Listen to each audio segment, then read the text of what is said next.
Bismillahirrahmanirrahim. Assalamu alaikum dear students. Hopefully you are doing well. Let's start our today's lesson.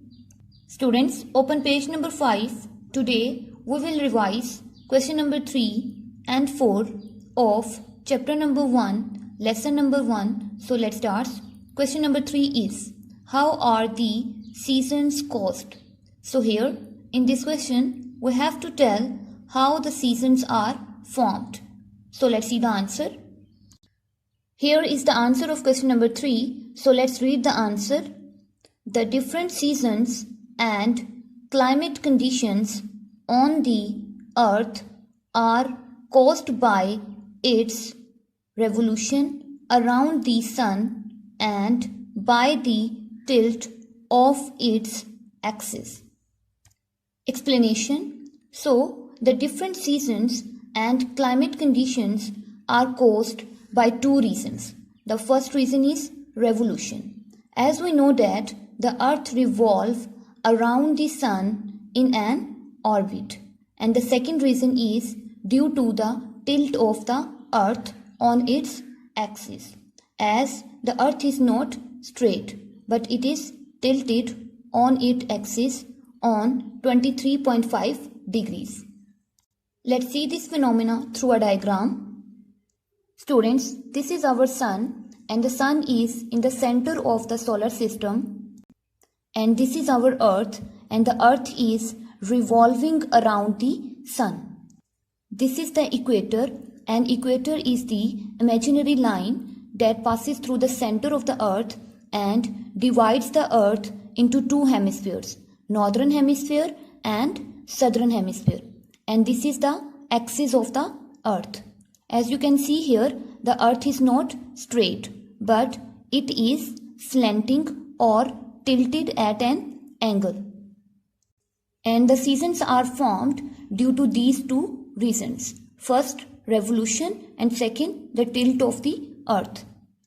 Here, if you can see, the northern hemisphere, due to the tilt of the earth, receives the maximum sunlight from the sun, due to which the summer season form here, and while the southern hemisphere receives minimum sunlight, and due to which the winter season form here. After revolving, when the earth reaches at this point, then both the hemispheres, northern hemisphere and southern hemisphere, receives equal sunlight from the sun, and due to which the autumn season formed in the northern hemisphere and spring season formed in the southern hemisphere. When the earth revolves further, then at this point the southern hemisphere come in front of the sun and receives maximum sunlight from the sun, due to which the summer season form here, while in the northern hemisphere winter season formed.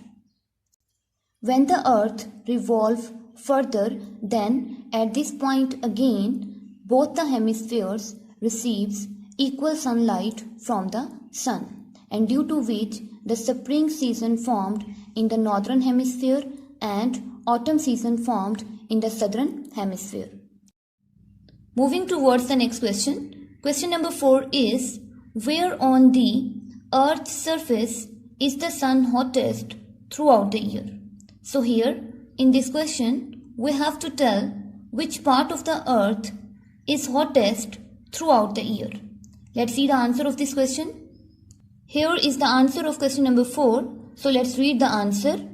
The sun is hottest near the equator throughout the year.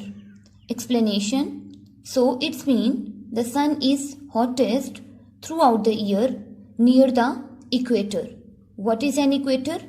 An equator is the imaginary line that passes through the center of the earth and divides the earth into two hemispheres, northern hemisphere and southern hemisphere. Let me explain this through a diagram. Students, this is sun and this is our earth. This is the equator.